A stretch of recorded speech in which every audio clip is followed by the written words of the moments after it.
always go back and check them out if you miss something or you just want to see something again. Given that some people feel more comfortable having their camera off, they don't want to be on YouTube, or to change your name. So feel free to do either of those things. Let me get out of the way and hand things off to Sarah Beth. Thank you so much, David. I would like to introduce Victoria Rubio and Vivian Rubio, who are our guests today. I've had the pleasure of getting to know both of them, also having them as students in class. Victoria is a certified drug and alcohol counselor who has worked in the field of addiction for 4 years. And she attends Antioch for her BA in liberal arts with an emphasis in psychology. She is an openly transgender woman who came out at the age of 16 on the Montel Williams show as an avenue to educate the world and on transgender experience in the early 90s. And she is an LGBTQ advocate, having lectured at Pitzer College and Claremont McKenna College, as well as various mental health facilities on affirming trans individuals in educational spaces and beyond. So we're grateful for her presence today, as well as Vivian, who is a certified drug and alcohol counselor and an intervention specialist. She is an openly transgender woman who came out at the age of 19. At present, she's also pursuing her BA in liberal arts with an emphasis on psychology and plans to attend to her master's education here at Antioch in the future. Vivian has worked in the field of addiction for 6 years at one of the only LGBTQ specific facilities in the country. She has lectured at different facilities on how to affirm transgender individuals in various mental health settings. So without further ado, I'd like to ask Victoria to start us off today, and then we'll move into questions. Hi, thank you so much for the introduction, and those are amazing bios. I wonder who wrote them. Just kidding. So I wanted to start off since this is messy conversations with something pretty messy. I was driving into work today and thinking about this conversation and the various important things to say. And during a news broadcast on the radio, I heard a report from the Vatican, just came out today, signed by the Pope, deeming transgender individuals ungodly, specifically those transgender individuals who seek gender affirming care, pinpointing gender assignment surgery, and equated transgender individuals to those who are against abortion. The Pope said things like, we are ruining God's plan for us. I think the word was tinkering when I heard it on the news. Tinkering with God's plan. Yeah. And I had so many questions and so many thoughts. You know, this is something that transgender individuals deal with on a daily basis, the harmful rhetoric in society that attacks our visibility and dehumanizes us. So I thought to myself, another label to put on me, and this time it's ungodly, right? And I wanted to bring that up first because it's just so important to know that this kind of rhetoric in society is so harmful to us as trans people. I mean, think about what the most conservative religious person would do to somebody ungodly. So I wanted to start off with that. All right. Thank you. That's another messy conversation, I think, too. Yeah. So I want to acknowledge the labor involved today and thank you for creating some questions for us to share. And the way that we're going to go about this is we'll have a conversation as we usually do. And then after a little bit, we will ask our our participants here to put questions or things in chat that you would like to ask or share. And so we'll start with the first question, which is, why is trans visibility so important?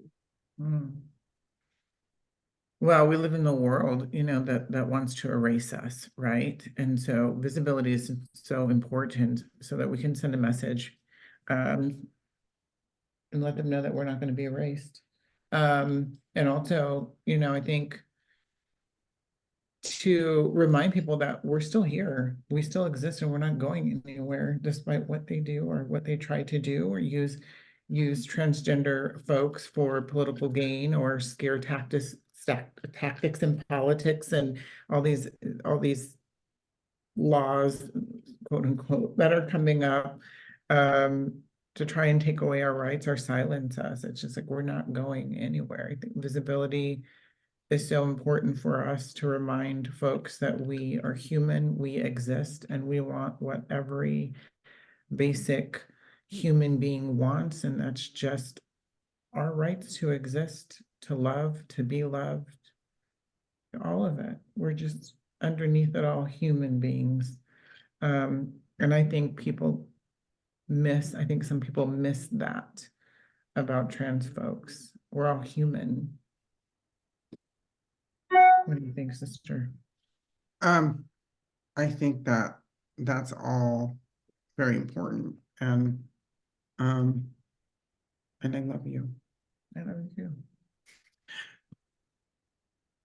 I remember when we were, like coming out and taking hormones and stuff, back then, and we weren't so visible. And now we have, activists like Laverne Cox and, folks that, transgender folks that are in the media, now that we can look at, that the younger generation can look at. We have people out there in our community that are doing things to help us stay visible as well. And I wish that we could have had that back then, right? Because I mean, I remember, like, I felt so lost, and I'm so lucky that I had you, because you were, years in front of me to help guide me, because I don't know what I would do if I didn't have that. I think when I came out when I was 16, my aim to go on a talk show was so that I can reframe the transgender experience. Like, I was 16 years old and I was seeing trans people being made fun of all over talk shows like Maury Povich and Jerry Springer, and and my idea of trans people was just like, I was like, this is who I am. I don't understand why this is happening. So when I got the opportunity to go on that talk show and educate, and it was to educate my mom, because she didn't know what transgender was. And remember when I came out, she's like, her first words were, "I can't pay for that." And I mean, this is a woman who was raising 8 kids. She's we're Mexican and white, so we come from a Latina background. So she's raising 8 kids, and she's like, "Oh, great! Now I got to pay for all this surgery." So for me, it was to go on the talk show to educate her, and thank goodness there was a show. They framed it around education, and there was a psychotherapist on the show, and she educated my mother about gender dysphoria, which is still a term that I have a hard time swallowing, because it literally means mentally ill in the DSM-5, and that is another label put on trans people. But the point was, I wanted it to be an educational experience and to humanize us. That is the goal of transgender visibility, is to humanize, to let people know, like my sister was saying, that we exist and we are doing things in this world that are very important. Yeah.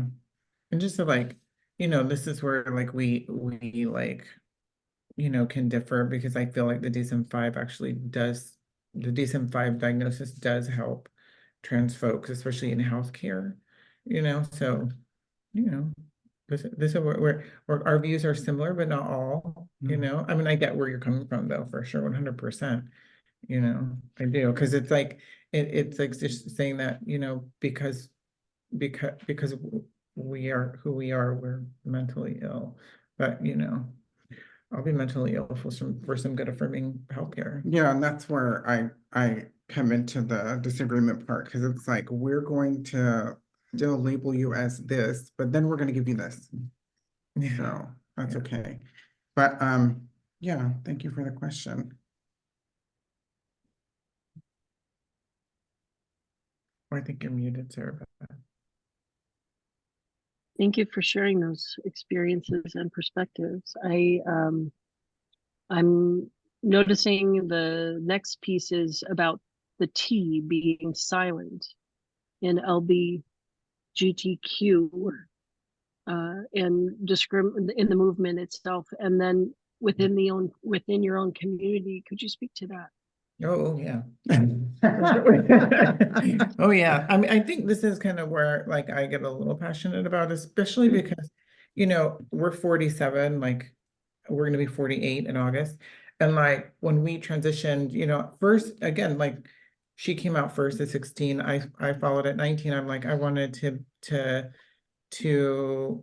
I don't know, I guess explore, right? And so I explored my sexuality and identified as a gay man, and I had a lot of friends in the community. And then when I came out as transgender and transitioned, I lost all of those friends, and I got comments like, ew, that's gross, why don't you just do drag, and it's just like there was that separation in our community um, between gay cis men and transgender women, particularly, and some lesbian women, and transgender women, and I've come across it more than once, and typically now more in the older generation, right? Because we're from the older generation, and working in rehab, especially in the LGBTQ affirming treatment center that I worked at for quite a while. By the way, I work with my sister now. We work at the same treatment center, so I no longer work at that treatment center. But there was clients that came in that were so uneducated in terms of like, Stonewall and who Marsha P. Johnson was and Sylvia Rivera, or Compton Cafe, or they were so like, I remember one man said, "Oh, I thought trans people were just trying to trans women or trans people were just trying to ride the coattails of gay men or our movement or our rights." And I'm just like, what? Are you open to being educated? And that's the first thing that I always want to say, or if you're open to being educated, we can have a discussion. And not too long ago, like I was scrolling through social media, which I try not to do, but it happens. Okay, it happens. And I saw this, gay man, and he was just going on about Transgender Day of Visibility, landing on Easter, and Biden, proclaimed. I'm like, why is this misinformation allowed to even be out there? And then seeing some things on Fox News when I was scrolling, from The View, and all these news reporters talking about, Biden declaring Transgender Day of Visibility March 31st, the same day as Easter. And I'm just like, why are you even on the air? Were they just giving out, like, I don't know, jobs and you got one? Like, I don't understand how this is even, number one, news, and it's not fact. Transgender Day visibility started in 2009 on March 31st. Easter lands on a different date each year. Next year, it'll be April 20th. So not only that, you're a gay man on here talking about marginalizing your own community. Like, I know that you have struggled. I know because I've been you. Like, I am you. Why would you go on a public platform with all of your followers and just speak poorly about your own community? I just don't understand it. And I can say that that it's systemic, isn't it? That's what they want us to do. They want us to fight within our own community, because then all of these points that they have are proven, right? From the LGBTQ community, specifically trans people. It's make me think about how many students and faculty we have here at Antioch that work in the field that you're both working in. And I wonder if you also feel that from from folks besides the clients that you work with, but with staff and with other professionals. And I imagine that your organization partners. And I just I know what I've seen and what I've noticed, but I'm wondering if you could add that piece in for us. I'll say that we work for an organization that is very trans affirming. So we are very lucky to work in an organization that fully accepts us. Unfortunately, we may have some clients who are coming in seeking addiction treatment that are going through their own sets of problems, of course, when they're seeking addiction treatment.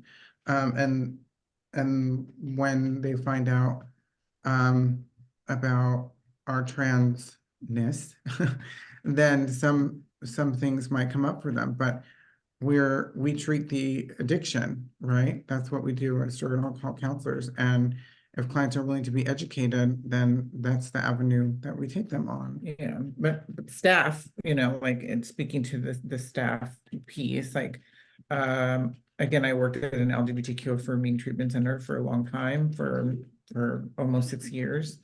I started my career there, and yeah, there's definitely, among the staff times where, I had to educate or be a voice for trans people because our own community didn't understand why a transgender male did not want a room with a cis female, or why pronouns are so important to a non-binary person, and so yeah, running across those issues staff-wise many times. And this is where I was naive coming into the community after being absent for 20 years, coming back into the community, where I just like assumed that because we're all underneath the same rainbow, so to speak, that we're all going to understand, and it's not so. And it's just not so. And I do want to say that it was because of society and fear that caused me and my sister to live as stealth trans people. And that term, if you've not heard it, basically is you don't tell anyone that you're trans. And we are aware of our privilege that, just by looking at us, that we don't have to, but a lot of trans individuals don't have that privilege. So I do want to acknowledge that privilege, but I want to also say that it was the fear of society that kept me in the closet for 20 years after gender reassignment surgery. And when I came out, I remember somebody telling me, and this is definitely something that I've heard before, the person who said it thought that, that they were saying it to me for the first time. But now that you're making yourself visible, that you're making yourself seen, be ready for the backlash that comes with it. Be ready for the violence that might come with it. Just be ready for that. And every time I hear that, it instills some fear into my heart and some sadness, because I am more than just a trans woman. I'm a human being. I deserve the dignity and respect of other human beings. I don't deserve to be othered. I'm just Victoria, and I'm aware that I have to navigate in society a different way than everybody else. Yeah, even that privilege, that word privilege, like, makes me uncomfortable, like, because it just like makes me think of transnormativity and like what are trans folks supposed to look like in the eyes of society? If we're, like when Caitlyn Jenner came out and said what she said in that Vanity Fair magazine, I didn't want to look like a boy in a dress. Like, what the hell? So it, for me, like, when I hear that stuff, like, it just makes me uncomfortable. Like, it just because it's just like, what am I supposed to look like? So is this feminine enough for society? Like, and that's the thing, like, this is not for society. This is for me, because this is how I feel inside. And so this right here, now it matches what I feel inside. And I wanted to get there. And I think that's the thing too, when people talk about like trans affirming surgeries, or, well, why do you need this? Or, oh, you don't need that. Or you already look like this. Or, thank you for the compliment. That's really a microaggression, PS. And, or I couldn't tell.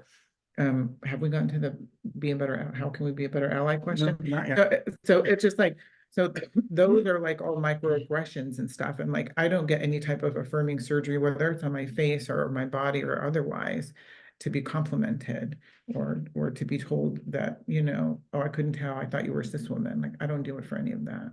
Yeah, I don't do that, any of that to blend in. I'm just, for me, trying to match what's in here, out here. Does that make sense? Thank you. It makes sense to me. The next piece is trans deaths and violence increasing each year. So I wanted to just talk a little bit about some statistics because I think it's really important. So in 2023, 320 trans and gender diverse individuals were murdered. And this comes from a report that is put out every November in observance of Trans Day of Remembrance. Of those deaths, 93% of them were BIPOC, people of color, are Black and are trans and are Latino women. And they were very violent, and men, and they were very violent deaths, gun violence and stabbings. And this number wasn't the bloodiest year. The statistics keep going up every single year. And this report started in 2008.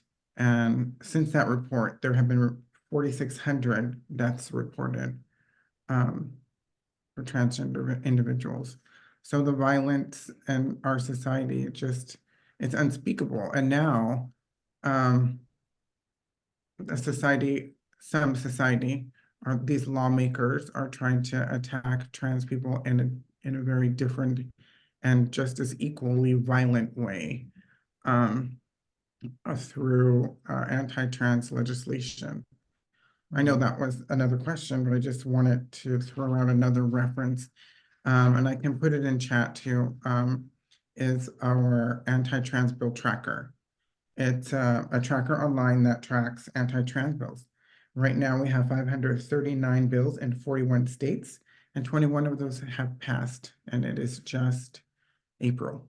It just it makes me so angry. And that's the thing too, because I don't want to sugarcoat it. Like, you know, I don't want to, oh, it makes me so mad. No, it pisses me off. It makes me so angry that this is the world we live in. When there's so much progression out there, we still have so much work to do. And it's like, there will be an uprising. Every marginalized community, there will be, I mean, what does history tell you? You know, and whether it be 10 years from now or 5 years from now, but it's gonna happen because we are tired of this. Like, I am tired of this. I'm tired of hearing about bills like Save Adolescents from Experimentation, the SAFE Act in Arkansas. That, are you kidding me? And this is the thing, those words are scare tactics, insinuating that parents are experimenting on their children by giving them trans health care. It's just so disgusting to So me. the majority of these bills, and you can see them state by state with the anti-trans bill tracker, focus on education, sports, our birth certificates, and mostly gender affirming care. There's a bill out there that makes it illegal in a state, I believe it's Iowa, for a practitioner to give gender affirming care to a minor. And if that happens, it is a felony, and you will be put on the sexual offenders list. I mean, it's just an attack. And I remember at 16 years old, you know, if I were not to have been allowed to be put on hormones from the doctor who first put me on hormones, I was looking at suicide. It was either come out and tell my mom, or I'm going to commit suicide. And that is the reality of a lot of transgender youths right now. And the suicide rate since these bills have come out from state to state has risen in transgender youth. Yeah, and why the amount of deaths that are happening, the hate crimes, the numbers that go up, is because we are visible. That's why. Because now we're on TV. You know, now we're out there speaking up. And so they can't get to the celebrity, right? They can't get to the activist on television, but they can get to the person in the street on Hollywood Boulevard in West Hollywood, and they can attack us if they assume, like that's why. And that's the thing. Like, so what do we need to go back into the closet and not exist, or be a. I'm not gonna. Like, I live in a scary world, right? Like in my trans body, like it's frightening, but I refuse to be afraid anymore. I refuse to be frightened anymore, to live, to exist, to grocery shop and being afraid that I'm gonna be clocked, so to speak, when I'm walking by this hetero crowd of football dudes, like I'm tired of living like that. I will not, and I refuse to. And it really is it's such an issue that needs to be in the forefront. It needs to be louder. It needs to be angrier. It just needs to be louder. But unfortunately, like that is how transgender individuals navigate their life in fear, afraid to be found out. I know that, I mean, again, I I navigate my life like that, and it is scary and it's really real, I get afraid in public spaces where somebody knows I'm transgender. Will any violence happen? This is, when I leave my house, this is on my mind every day. Why? Because, we can talk about minority stress and what that does to somebody leaving your house every day thinking that you're going to be murdered or there's some kind of act of violence that's going to happen to you because you are existing in a way that society doesn't want you to exist, or you're just being you. So that is on my mind when I go to public spaces, like grocery shopping or getting my car washed, for God's sake, like it is, and it's very scary. So visibility is important for so many reasons.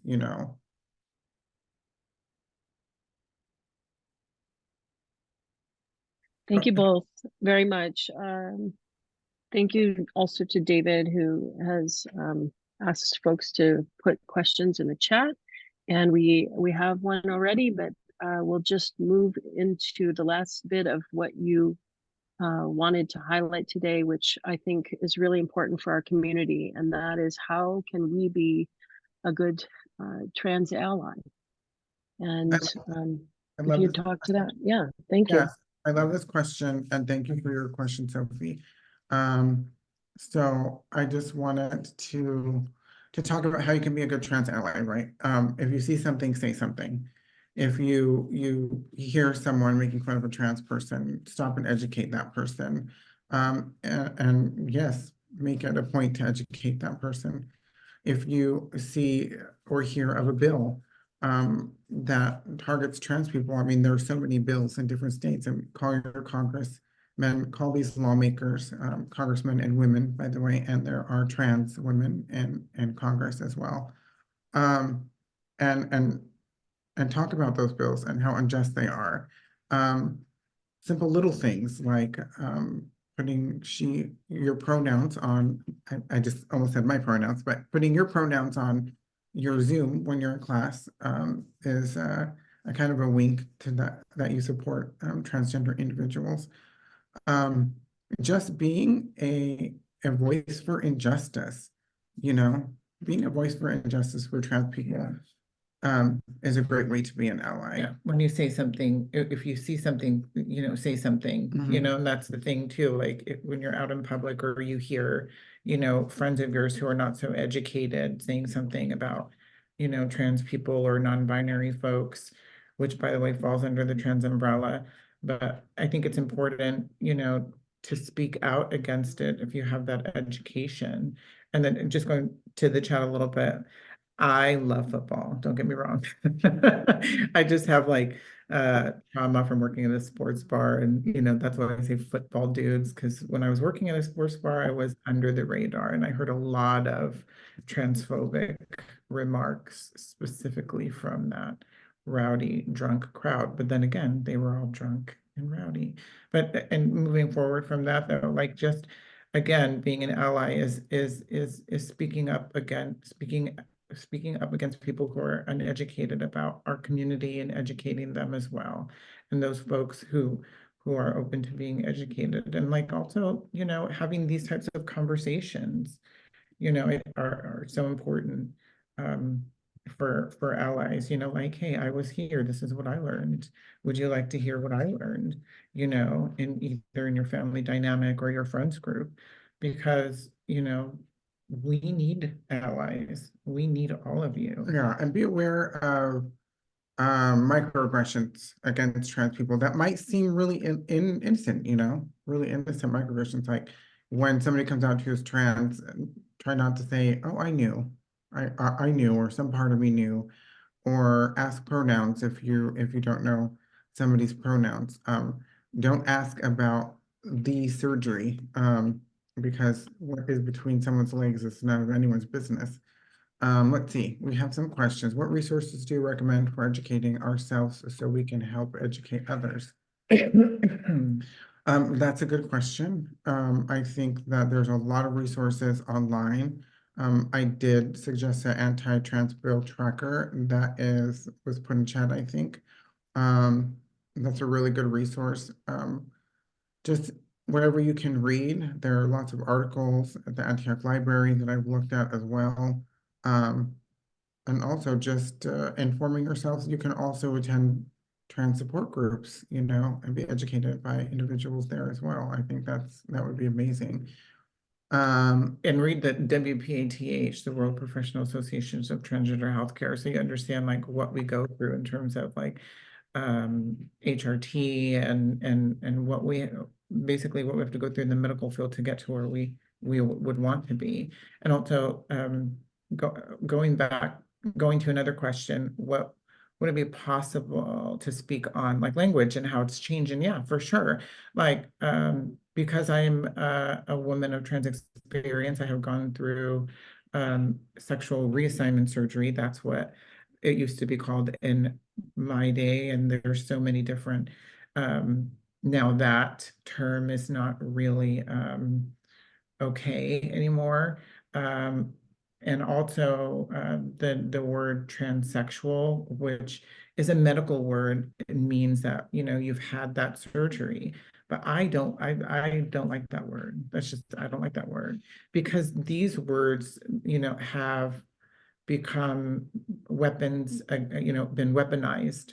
I know that the younger generation of trans folks is trying to take a word back that has been such a hate slurred word for so long. And I see it sometimes with the young trans folks saying, it's a T word and it rhymes with, I'll say it. no, don't say it. It rhymes with Franny. And so there, I see that, like, you know, something check, you know, or whatever trend that is. And it's just like, I spoke to it the other day on social media, just how it's not doing the community any favors. Like, Yeah. it's not empowering. It's giving permission for people to say those things Well, I think us. I think the word, and I'm gonna say it, tranny, is not a word that we want to take back. So, and I get it, you know, taking back words is a way of like lessening their power, but that's just not a word to take back. It isn't.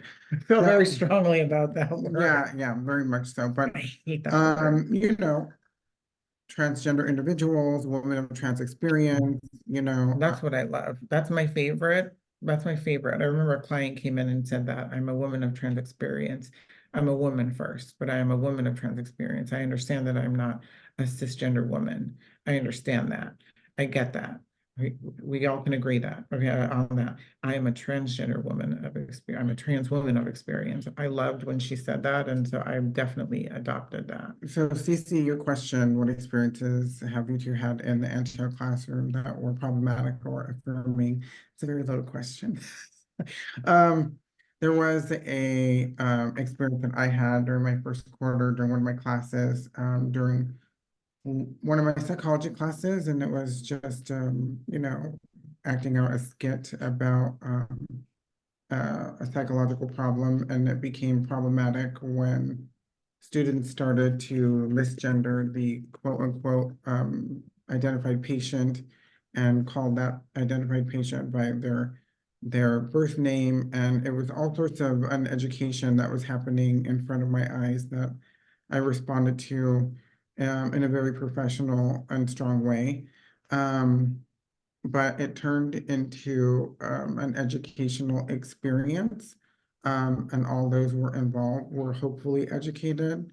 There were some people who wanted to kind of, I don't want to say fight the education, but you know, double down on what they were doing and give explanation as to why it was okay. And when another trans person is saying that this is offending me, the thing to do is just stop the thing. Just stop doing what is offending the trans person. So that was my first quarter.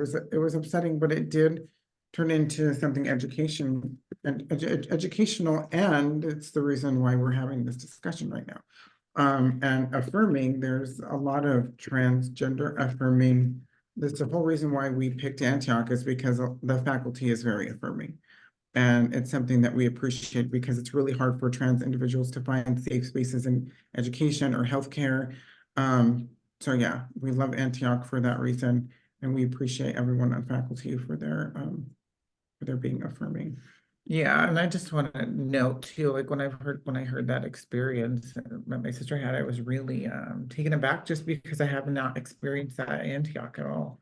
In any Antioch, Santa Barbara, Seattle, Los Angeles, I think are the classes so far that I think those are the only ones, right?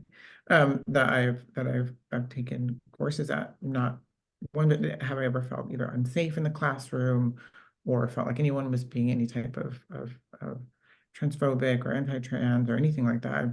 I've always experienced Antioch as all inclusive, very progressive and liberal, which is why I'm at Antioch. Like, let's be clear.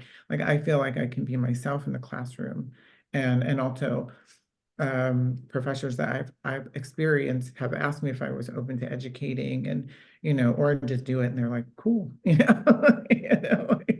So I wanted to speak to my experience. So that I was really sad when I heard that too, because I'm like, Victoria, go to Antioch when you're done. It's so amazing, because it is.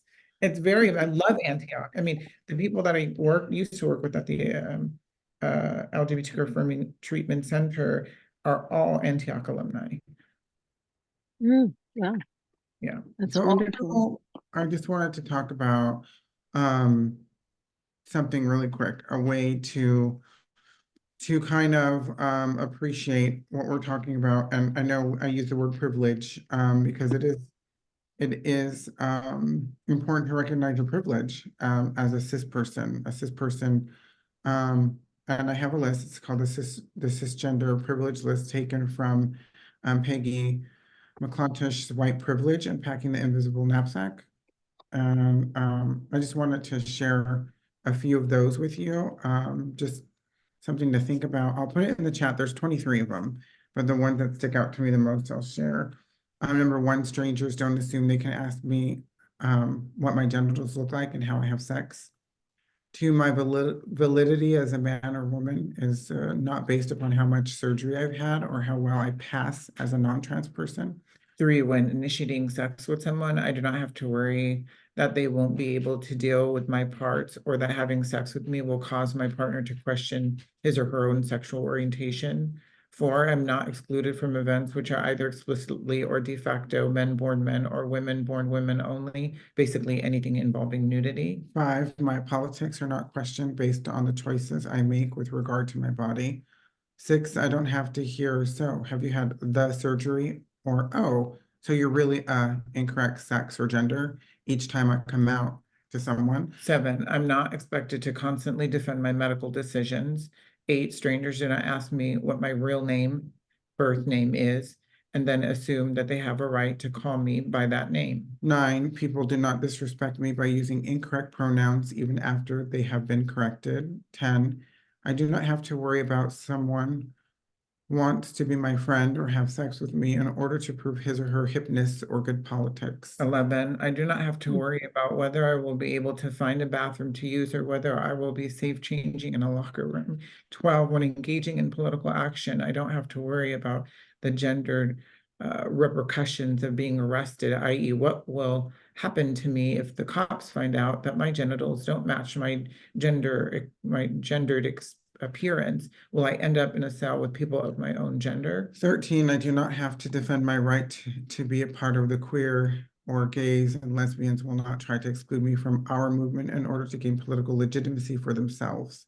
14, my experience of gender or gendered spaces is not viewed as baggage by others of the gender in which I live. 15, I do not have to choose between either invisibility, passing, or being constantly othered and or tokenized based on my gender. 16, I'm not told that my sexual orientation and gender identity are mutually exclusive. 17, when I go to the gym or a public pool, I can use the showers. 18, if I end up in the emergency room, I do not have to worry that my gender will keep me from receiving appropriate treatment, nor will all of my medical issues be seen as a product of my gender. Your nose is running and your throat hurts. It must be due to your hormones. 19, my health insurance provider or public health system does not specifically exclude me from receiving benefits or treatments available to others because of my gender. 20, when I express my internal identities in my daily life, I'm not considered mentally ill by the medical establishment. 21, I am not required to undergo extensive psychological evaluation in order to receive basic medical care. 22, the medical establishment does not serve as a gatekeeper, which disallows self-determination of what happens to my own body. Together. 23, people do not use me as a scapegoat for their own unresolved gender issues. Thank you. Thank you. Thank you for sharing that. I put the link to that list in the chat, and there's many other resources that will be included in our LibGuide for those of you who might not have caught all that. There's one more piece that I want to touch on before we let folks go at 5, and that is the trans protocol. Let's speak to that. I'm sorry, the what? Trans protocol? Trans protocol. Explain the question. It was on your list, so I see it as a bullet.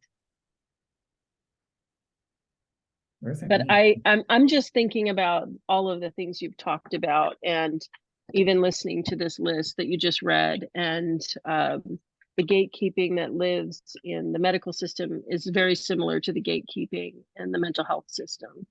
And I think what you've described is a call to action for us as a university to build much more education and understanding, especially given how much legislation is sitting there, and how many bills are waiting to become legislation, and really thinking about how we have a lot of responsibility to educating community members, to educating organizations, to our students and our faculty and staff, as well as administration. I think you've made a really important case for us to think about the discussions that we have, which may or may not be outside of our relationships of trust, that those need to be much more comprehensive and expansive to really change this situation for trans folks. Yes, thank you so much. I appreciate it. And I also appreciate people putting some references in the chat as well as we've been talking, which is amazing because I can't go and look at my reference list right now. So I think that's amazing that some of you have put those references in, which tells me that you guys have looked at these references, which is awesome. And we can't forget about the Trevor Project. The Trevor Project is amazing. So thank you for putting that reference in there too, whoever. Also trans resources in Los Angeles. You know, we do have the Trans Wellness Center. Don't know if any of you in LA are familiar with the Trans Wellness Center. So they really help connect folks of trans experience to healthcare, to psychologists, psychiatrists. Also, they have a closet, which is a donated clothing for us to go in, and also makeup and everything. So we go there and pick what you want, and I mean it's all free and new with tags and all that good stuff. And then of course the LGBTQIA Center, the LGBTQ Center on Schrader in West Hollywood is a really good resource, as they're affiliated with the Trans Wellness Center. APAIT is a really it's a really good resource for trans housing. So check out all of those resources. If you're a trans person in need, check them all out, really, check them all out. My sister also is a founder of a trans support group that is led, what day? It's on Saturdays at 4 p.m. So anybody who identifies as trans can come, and we just sit and talk about things that affect us in the community, and our experience, and how we are getting through all the things that are going around in the world, what it's like to be trans and live in this world. We're underlying basically there to support one another.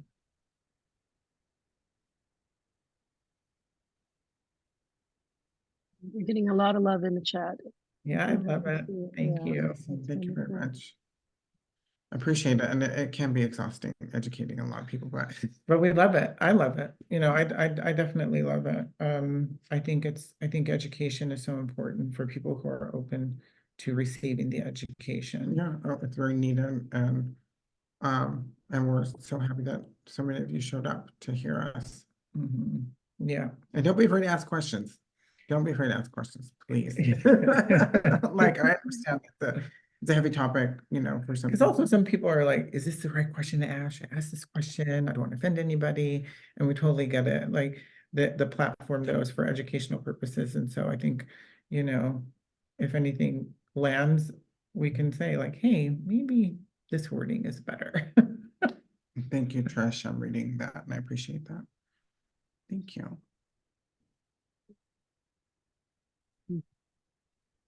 Asa has a question. Go ahead. Yeah. Asa. Yeah, I have a question. Thank you. I was thinking about the Trans Day of Visibility, and then in relation to what you mentioned about all of these bills coming through legislatures and the recent kind of, it seems to me at least, on the right wing in this country, a kind of obsession with trans people and trans issues, and kind of hyper focusing on trans people to pass laws and govern them, and thinking about the way it's kind of a double-edged sword, or that if sometimes you feel that there is that hyper fixation on transness, and like how to deal with that at the same time as celebrating trans visibility.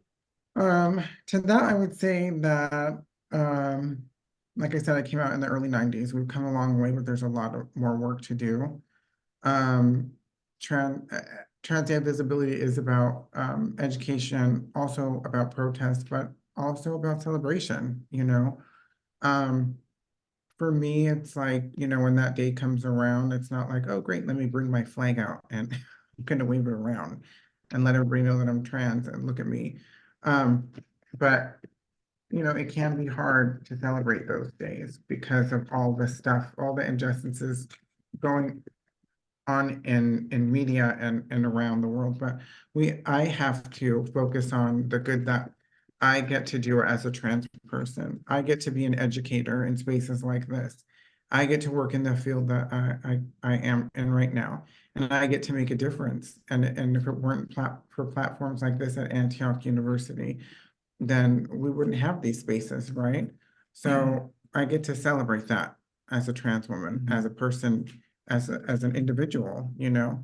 So I try and focus on things like that, because with all the stuff that there is going on, there's also educators who are willing to educate on what's happening and how we can change it.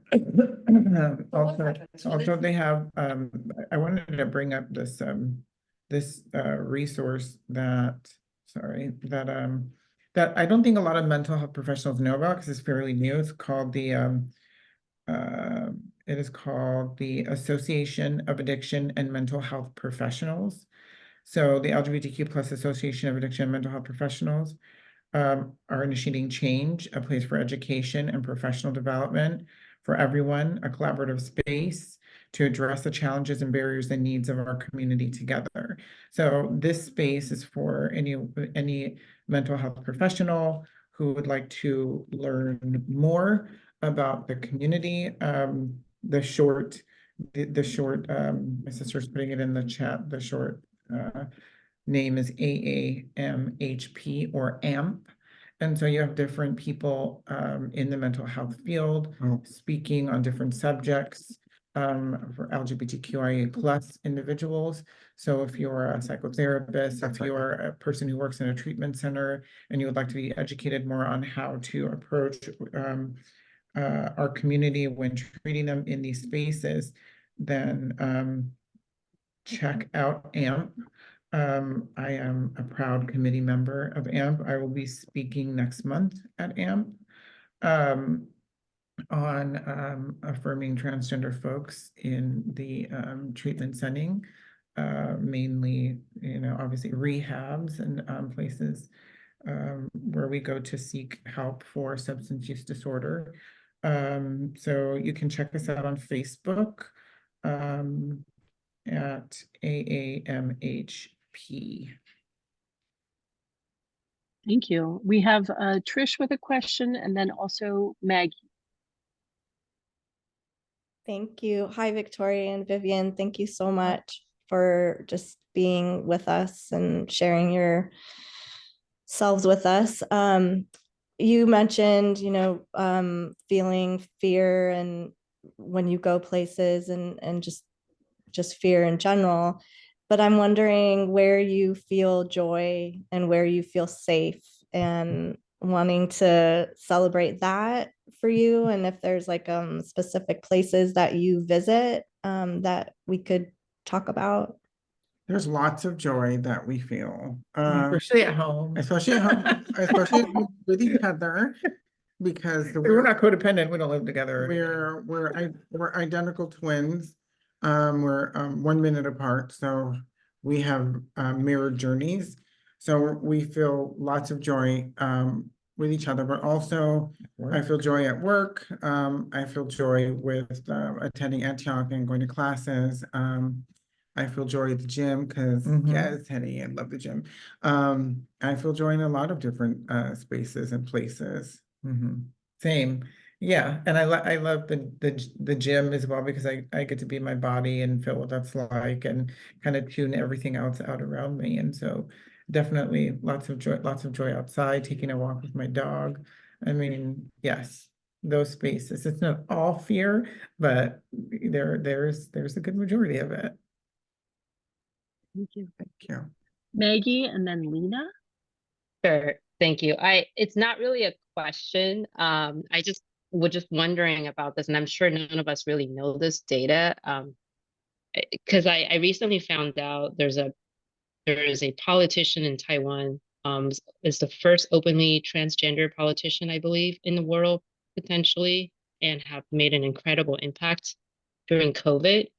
So my question is just curiosity, like I wonder how many are actually out there that in the world, and how they've been doing and shaping their policies in their countries and what they're doing. And there's something we can actually learn from them, because I think in the United States, we are constantly getting bogged down by a lot of very traditional, quote unquote, almost religiously unhealthy policies due to some, our own cultural baggage. So I think that's amazing to touch on because, let's just, one statistic I'm going to throw out there, there are 2 million transgender individuals in this world, 2 million of us. So, and I'm really glad that you brought that up, because also, where's that in the news? Where's that in the news? You know what I mean? Where is this fabulous lawmaker, politician in the news? So thank you for bringing that up. Thank you. Lena. Hi, I'm not sure if I'm not great at being concise, but I am passionate and engaged. And first of all, just wanted to thank you. I'm a second quarter MAP student on the LA campus, and I'm in the Saturday cohort, and it's just really great to hear. I'm like really grateful to have heard you both and connect with you. I'm in a really wonderful cohort and also happen to be the only trans person in my cohort.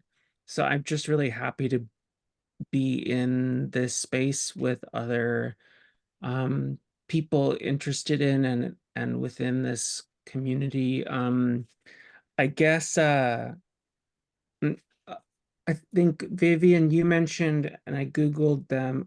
I also am a recovering addict. I've been in, not, I don't work in the rehab system, but I've just in my personal life been in recovery from multiple things most of my adult life, and I'm also housing insecure and living in poverty. And you mentioned APAIT for housing, and I looked it up because I've been looking for stable housing for a long time, and but it looks like APAIT, one of the um prerequisites is having an HIV positive status.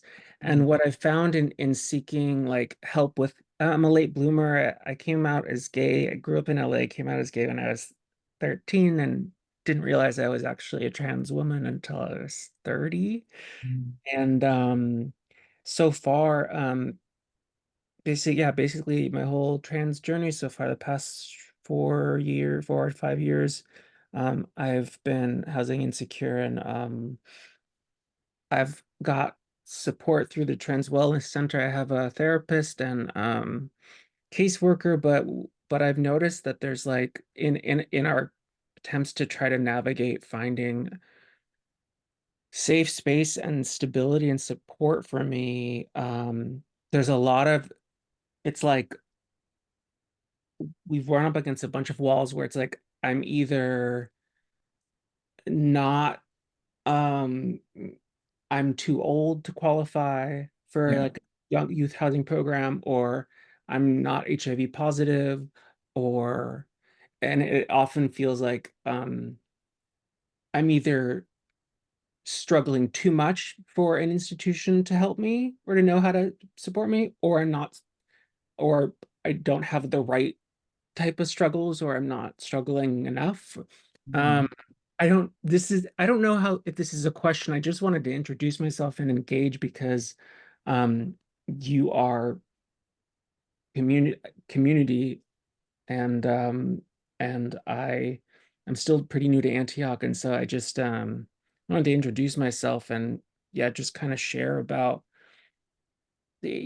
my experience with kind of intersectional struggles and access. And if you know of any resources, I'd love to connect offline and also just hear your thoughts about intersecting access and Yeah. stuff like that. Thanks for Thank letting me ramble. It's really nice. Yeah, no, not even like, no, you're not even rambling. You're speaking truth. And I think it's so important to speak that truth because yes, there are those qualifications that you're either too old or you age out or et cetera. And APIT, I know is ran primarily by trans people. I'm also in recovery. A sponsor that I had is actually works at APIT. Her name is Jasmine Creighton. She's a trailblazer in our community. So don't hesitate to give APAIT a call because they will also point you in a direction if they can't help you. They have tons of resources. Thank you so much. I'm going to pause us just for a second to say goodbye to those folks who have to leave now. And we appreciate you so much showing up and supporting this messy conversation.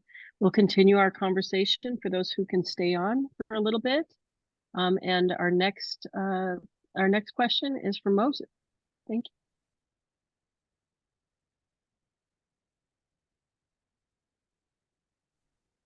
Yeah, thank you very much for Antioch for creating this space for a space of expression.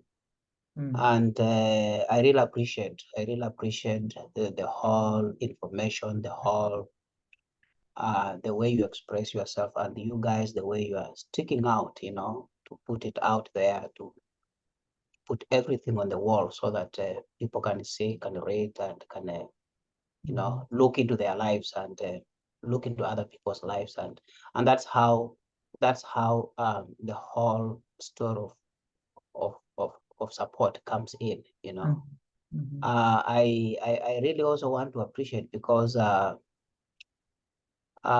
in other worlds, they call it a movement, you know, transgender movement and all these kinds of expressions and, you know, careless way of talking about how somebody feels. But I will say it's not a movement, it's an expression, you know, it's a self-expression. It's like saying, this is me, you know, this is me, this is not the world, this is not my society, it's me, it's about me. This is how I feel. It's not a thinking, because I think it can be imported. I think it can be of somebody else, but an expression is a feeling. That's how, you know, the shoe wearer knows where the shoe is pinching from. And it is very, very difficult to walk around or to jogging around with a shoe that is really pinching you. You know, you are not comfortable enough. You don't feel like you know, this shoe is helping you. So so it's not about that kind of like bringing a revolution. It's not about bringing like a movement, but I would say it's an expression whose time has, you know, has space, has a forum, has a, you know, has a platform where people can see and you know, bring out those experiences that really they are really to the heart, you know, they are really to the heart and to the self. Yes. Like for example, sorry? Oh, I hear what you're saying. Yeah. But I will tell you just to say a few things if you don't mind. Womanhood is not an expression, it's a being. And I definitely hear what you're saying. I appreciate it. As far as like the trans movement is concerned, you know, Yeah, it's not a movement. I agree. I agree with you that it shouldn't be considered a movement. It just is. We just are, you know, like how do you humanize the trans experience? I have to use the restroom. So I do appreciate that, but I have to say, like, as much as I celebrate being a woman of trans experience, I celebrate my womanhood. And that to me is more than an expression. I hope that makes sense. Yeah, sure. Yeah.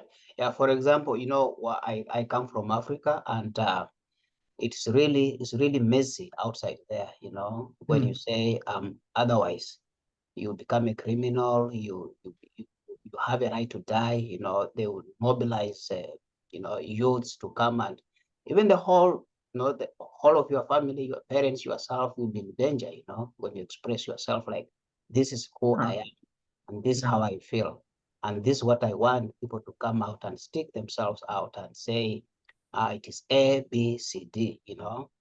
And the theme itself, you know, transgender visibility, you know, the visibility part of it is what is really aching, you know. How do we stick out there? How do we become visible? You know, how do I, you know, bring out what's in my heart, what's in my body, you know, how do I feel before the society who I am?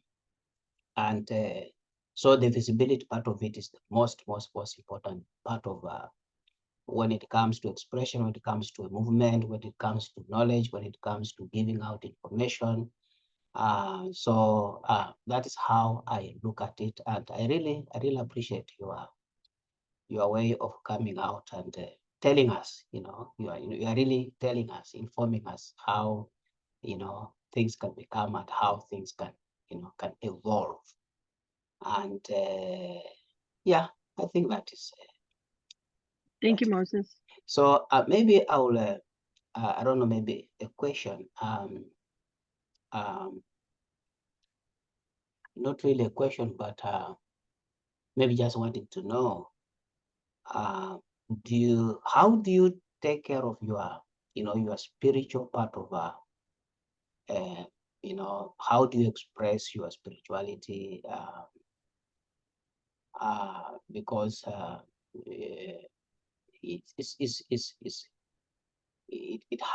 it has like a point of reference. It is stuck, on both ends of points of references, and that mind storming, brainstorming, spiritual brainstorming also helps to cool down, the emotions and the visibility outside there, the environment we walk into, and all this.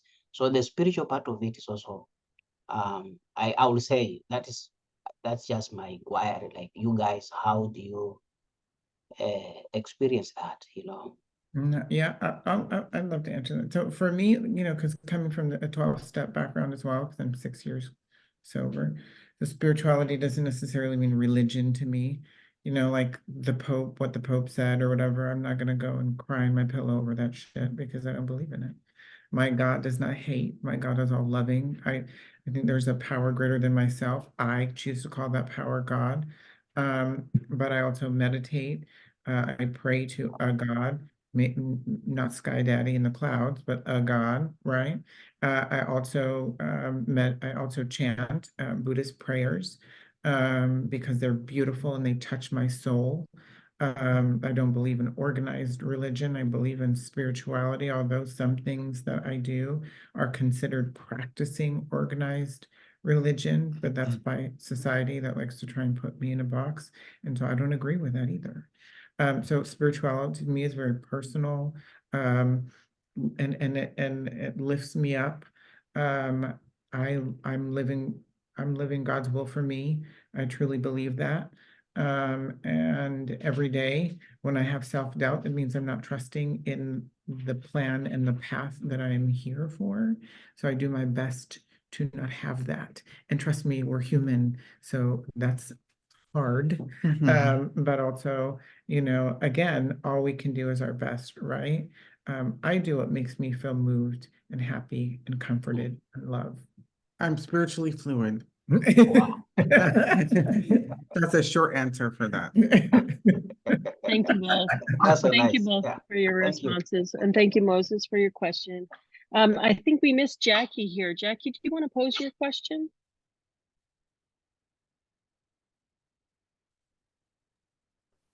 Hi, good evening, everyone. My question was in regards to the murders of BIPOC trans women, and how it's related to sex work. I am very interested in working with that community and wanted to know in what ways can we advocate for them? Is it by advocating to have better job opportunities for them, or what would be a way to really advocate for that sector of the community? Thank you for bringing that up.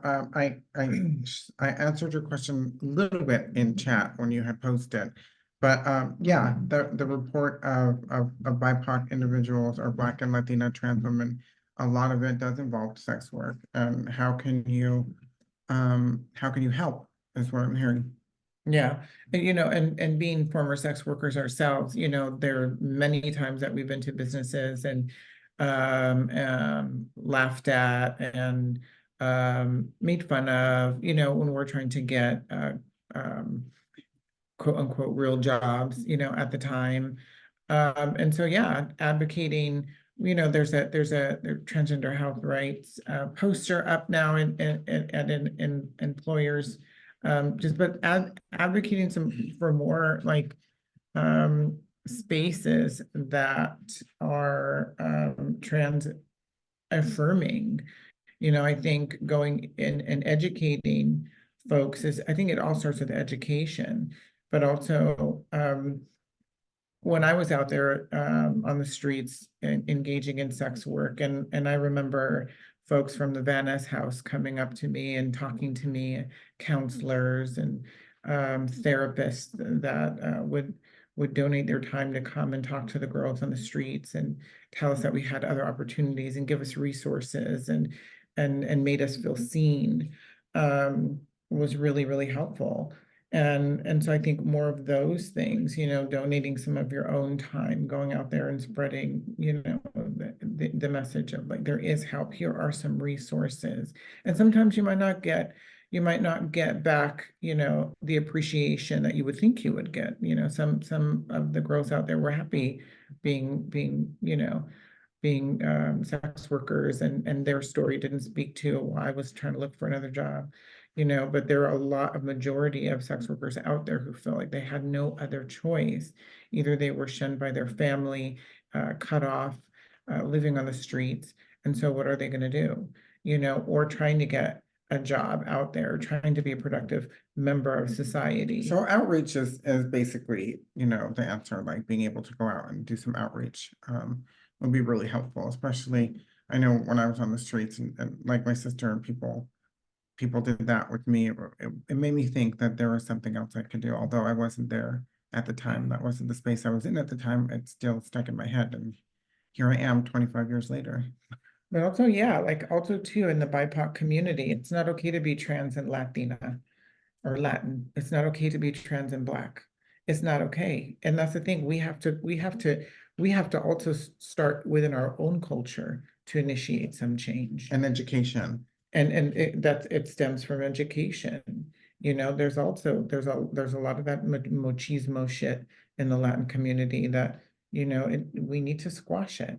You know, it's also patriarchy.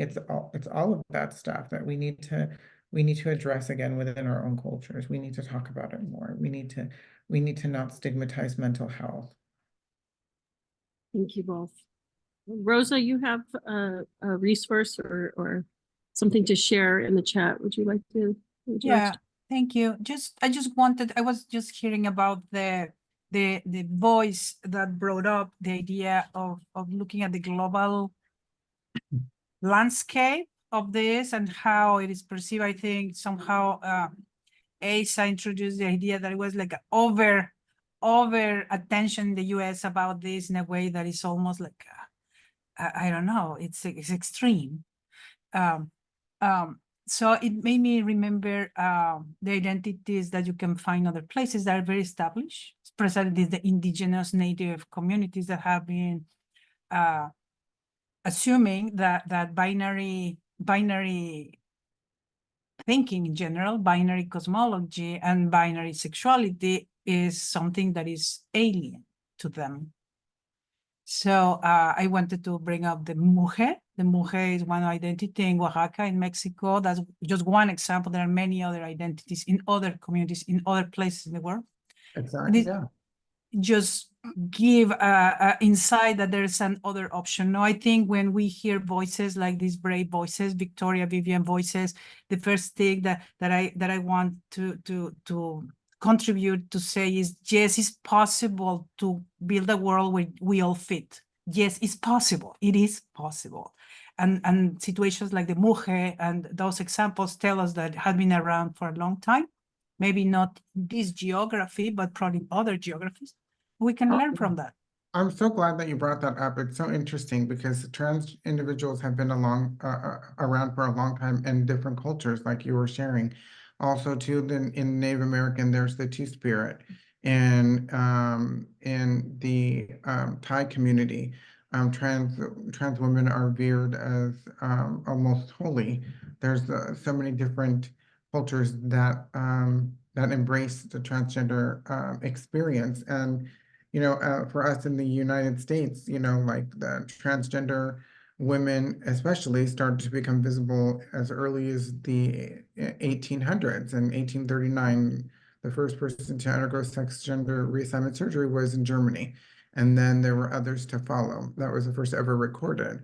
And they were doing radical surgeries, you know, back then, like imagine back then, you know what I mean? So it's like, I know like people are hyper focused about the transgender experience right now, but we have been we have been like around since the beginning of time. So thank you for bringing that up. I really appreciate the education of other cultures and transgender individuals. Thanks. I think transvisibility in politics has to do with political gain. That's what I think. Either for or against, either the left or the right, it's political gain, period. And thank you for bringing that up. I really love that question. Or that statement. It makes me want to do a research paper on it. I actually did a research paper on transvisibility in my last quarter. It was really interesting to see where the movement, the LGBTQ movement started in 1959 at Cooper's Donuts by not just gay men, but trans individuals as well.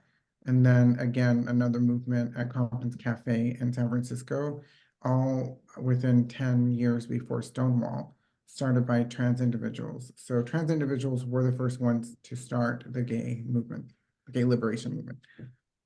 I love reading Rebecca's comment in here too about some a trans affirming workspace. And yeah, did you know that Starbucks is a really good trans affirming workspace? And they offer some amazing trans affirming healthcare benefits. The more you know. Thank you both for being here today, for sharing your stories with us, for inviting others to connect, and for giving us lots of ideas about places to research and learn more, and to build support for trans folks here in our community and all over the place. I'm really grateful to know you both, and I'm just so appreciative of the depth of your sharing today. Thank And you for having us. a brave Yeah. You bet. You bet. Thank Thanks. you. Thank you, Victoria and Vivian. Thank you, Victoria and Vivian. It seems also like our first family style messy conversation. Thank you, everyone. Join us next week. Thank you so much. Thank you.